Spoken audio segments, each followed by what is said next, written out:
नमस्कार दोस्तों, मैं किरण देवी, प्रवक्ता मनोविज्ञान, ब्यूरो ऑफ साइकोलॉजी।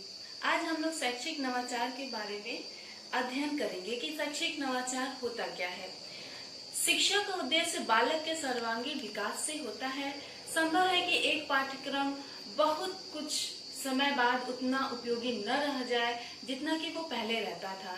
इसलिए हम शैक्षिक नवाचार का उपयोग करते हैं कि जो पहले की सामग्री है उसमें कुछ नई चीजें जोड़कर उस विषय सामग्री को हम रुचिकर बनाएं, जिससे बच्चे जो पढ़ते हैं उसमें वो रुचि ले सके। इस प्रकार कहा जा सकता है कि शिक्षा में जो नवाचार का अर्थ होता है वो पाठ्यक्रम, अध्ययन, अध्यापन विधि, परीक्षा प्रणाली आदि में समय के साथ होने वाले परिवर्तन से होता है।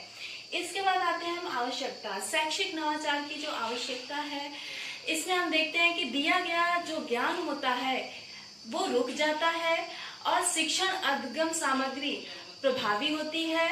इसके बाद इसमें शिक्षण के नए विधियों के ज्ञान हेतु जो संभव तरीके होते हैं उनको अपनाया जाता है। शिक्षण अधिगम सामग्री के प्रयोग के लिए शैक्षिक नवाचार की आवश्यकता होती है। कौशलों के विकास हेतु शैक्षिक नवाचार की आवश्यकता होती है। जैसे शिक्षण के नए विधियों के ज्ञान हेतु संभव है कि पहले की जो व्यवस्था है, जिन विधियों से छात्र छात्राओं को पढ़ाया जाता था, जैसे कक्षा में बोलकर, चार्ट दिखाकर, वह अब उतना प्रभावी नहीं रह गया है। इसलिए जो पुराने विधियां थी उसमें कुछ नई चीजों का आविष्कार किया गया है, जैसे प्रोजेक्टर, टेप रिकॉर्डर आदि विधियों की जानकारी या आने वाले समय और किसी तकनीकी की खोज भी किया जाए और छात्र छात्राओं को इस तरह पढ़ाया जाए कि वो समझ सके। इसके बाद आता है शिक्षण अधिगम सामग्री के प्रयोग के लिए। तो बदलते समय के परिवेश में प्राचीन सामग्री जैसे चाक, डस्टर, पोस्टर आदि उतना प्रभावी नहीं रह गया है। नए नए अधिगम सामग्री जैसे माइक, बोर्ड, मार्कर आदि का प्रयोग नवाचार के रूप में प्रयोग होने लगा है। इसके बाद आता है कौशलों के विकास हेतु। कभी कभी एक तरह से सोचने, करने, पढ़ाने का जो प्रभाव होता है वो उपयोगी नहीं होता है। अतः नवाचार के अंतर्गत ऐसी विधियों की बात की जाती है जिससे शिक्षक को भी पढ़ाएं, छात्र छात्राएं उससे ही करके समझ जाएं। जैसे सूक्ष्म शिक्षण के द्वारा अध्यापकों में नई प्रकार के कौशलों का विकास किया जाता है और जो बच्चों में अलग अलग प्रकार के कौशल होते हैं उनको उजागर करने में, और बच्चे जो होते हैं कि वो खुद के कौशल जानते हैं कि मेरे अंदर ये चीजें छुपी हुई हैं और वो उस कौशल के जरिए वो उभर कर सामने आती है। इसके बाद आता है शिक्षा का शैक्षिक नवाचार का उद्देश्य। शैक्षिक नवाचार का उद्देश्य होता क्या है, आइए जानते हैं। हमारी जो उपलब्धि ऐसी हो जिससे देश विदेश में हमारे नए प्रभावी, हमारे जो विषय पढ़ाए जाते हैं, जो नवाचार में नए नए विधियों का प्रयोग होता है वो इतने प्रभावी हो जो हमारे देश में ही नहीं विदेश में भी अपनी महत्ता को बनाए रखें। शिक्षा व्यवस्था ऐसी हो जिससे सरलता से छात्र छात्राएं प्रसन्नता के साथ उसको ग्रहण कर सके। इससे छात्रों में अंतर्निहित क्षमता को पहचान कर उससे विकास हेतु तदनुसार प्रयास किए जाए। इसके बाद आता है छात्र छात्राओं में समय के अनुसार नवीन, वैज्ञानिक तथा रचनात्मक शोध उपलब्ध हो सके।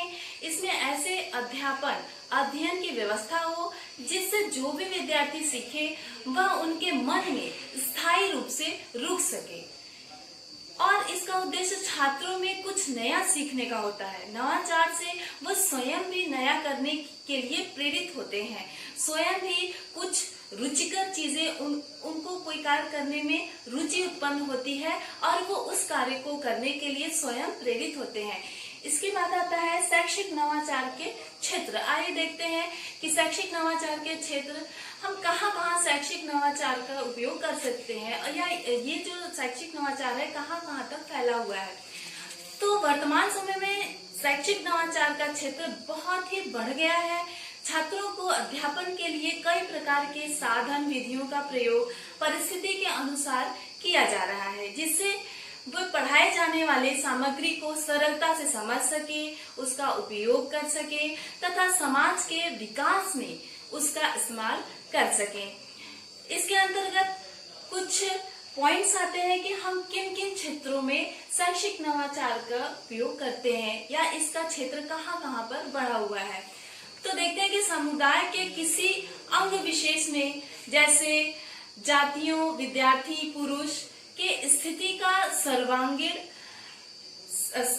का सर्वेक्षण किया जाता है। किसी विशेष व्यवस्था जैसे सेवा योजना, स्वास्थ्य योजना, बीमा योजना, अपराध, गृह एवं जाति संबंधी विभिन्नता का सर्वेक्षण करना होता है। इसके बाद होता है व्यापक सर्वेक्षण।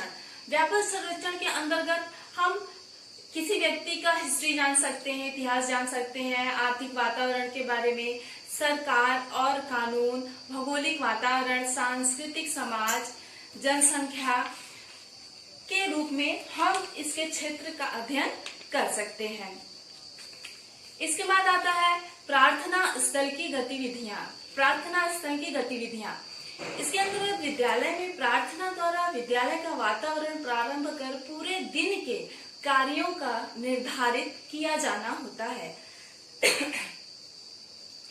प्रार्थना स्थल पर निम्नलिखित गतिविधियों का प्रयोग किया जाता है, जैसे मानसिक शांति हेतु ईश्वर से प्रार्थना करना, सद्विचार का वाचन, राष्ट्रगान, विभिन्न समाचार पत्रों की प्रमुख खबरों का वाचन, स्वयं तथा विद्यालय की सफाई की व्यवस्था का अध्यापकों द्वारा निरीक्षण, पर्यावरण के प्रति जागरूकता संबंधी तत्व का वाचन।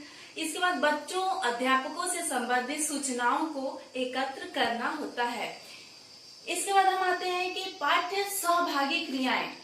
जो पाठ्य सहभागी क्रियाएं होती हैं उसमें बहुत सारी क्रियाओं को हम लेकर पाठ्य सहभागी क्रियाएं करते हैं। जैसे कुछ जो विद्यार्थी होते हैं वो उस कार्य को मिलकर करते हैं, जैसे बालक का जो सर्वांगीण विकास होता है वो आवश्यक पाठ्य सामग्री क्रियाओं पर अमल करना अति आवश्यक होता है। विद्यालयों में निम्नलिखित पाठ्य सहगामी क्रियाओं का संचालन उपयोगी होता है, जैसे साहित्य क्रियाएं, संगीत एवं नाट्य क्रियाएं, खेल कूद प्रतियोगिता, छात्र परिषद का गठन, समाज कल्याण संबंधी क्रियाएं। अब इसमें साहित्यिक क्रियाएं में क्या क्या आता है, आइए हम विचार करते हैं कि साहित्यिक क्रियाएं कैसे हम करेंगे। इसका उद्देश्य छात्र छात्राओं के अभिव्यक्त आत्म प्रकाशन का अवसर प्रदान करना होता है। इसके माध्यम से छात्र छात्राएं अपने मन की बात दूसरों के समक्ष प्रकट कर सकते हैं, जैसे विचार गोष्ठी, एक दूसरे का विचार कैसे किससे मिल रहा है, उससे क्या चीजें निकल के सामने आ रही है, वाद विवाद प्रतियोगिता, अंताक्षरी, भ्रमण प्रतियोगिता, विद्यालय से पत्रिका का प्रकाशन, साहित्य परिषद का गठन। इसके बाद संगीत एवं नाट्य क्रियाएं होती हैं, वो भी पाठ्य सहगामी क्रियाओं के प्रकार के अंतर्गत आते हैं। खेल कूद प्रतियोगिता हम इसमें ऐड करेंगे, छात्र परिषद का गठन करना होता है, समाज कल्याण संबंधी क्रियाएं करनी होती है और साथ ही साथ इसमें सामुदायिक सहभागिता भी महत्वपूर्ण भूमिका निभाती है। जैसे बालक का जन्म समाज में होता है, वह वही पढ़ता है, अतः बालक को सामाजिकता अर्थात मिलजुल कर रहने, कार्य करने की शिक्षा देना जरूरी होता है। इस क्रम में अध्यापकों का दायित्व होता है कि वह विद्यालय में कोई भी आए उसके समस्या का संदर्भ में उसकी मदद करें, समाज में एकता बनाए रखें, कार्यों को मिलजुल कर करना सिखाएं। और इसमें सबसे ज्यादा जरूरी होता है कि विद्यालय का प्रबंधन किस पे आधारित होता है। विद्यालय का प्रबंधन विभिन्न लोक प्रबंधन, निरीक्षणकर्ता, प्रधानाचार्य, अध्यापक तथा कर्मचारी मिलजुल कर इस प्रकार कार्य करें कि विद्यालय और उसके छात्रों का अध्ययन हो। विद्यालय के प्रगति में जिसका जो कर्तव्य होता है उसका पालन करें। विद्यालय का प्रबंधन विद्यालय प्रशासन का एक अंग होता है। इसके बाद आते हैं विद्यालय प्रबंधन का क्षेत्र। विद्यालय प्रबंधन का क्षेत्र क्या क्या होता है। विद्यालय आगे बढ़े इसके लिए निम्नलिखित क्षेत्रों पर भौतिक प्रबंध, मानवीय संसाधन प्रबंध, विद्यालय के समय सारणी का संबंध, पाठ्य सामग्री क्रियाओं का प्रबंधन, शैक्षिक कार्यों तथा प्रबंधन, पुस्तकालय का प्रबंधन, आपदा प्रबंधन में निरीक्षण का प्रबंधन, विद्यालय तथा समुदाय में संबंधित तथा समन्वय स्थापित करना आदि होता है।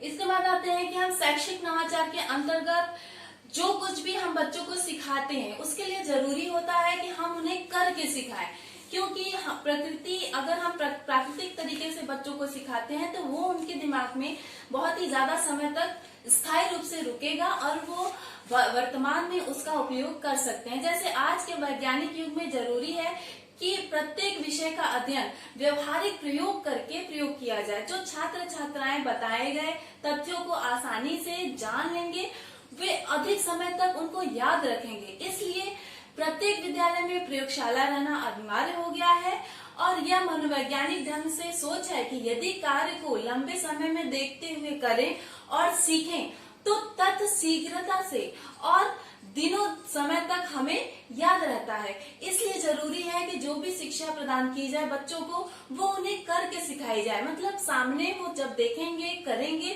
तो वो चीजें वो ज्यादा अच्छे से समझ सकेंगे और उसमें उनको रुचि पैदा होगी, वो प्रेरित होंगे उसको करने के लिए, जिससे जो भी चीजें वो सीखेंगे वो उसका वर्तमान में प्रयोग कर सकते हैं। इसी के साथ शैक्षिक नवाचार के बारे में आज हम लोगों ने जाना कि शैक्षिक नवाचार होता क्या है, इसकी आवश्यकता क्या होती है, उद्देश्य क्या होते हैं, क्षेत्र क्या होते हैं और इसमें क्या क्या चीजें जरूरी होती हैं। हम आज इसके बारे में अध्ययन किए। धन्यवाद।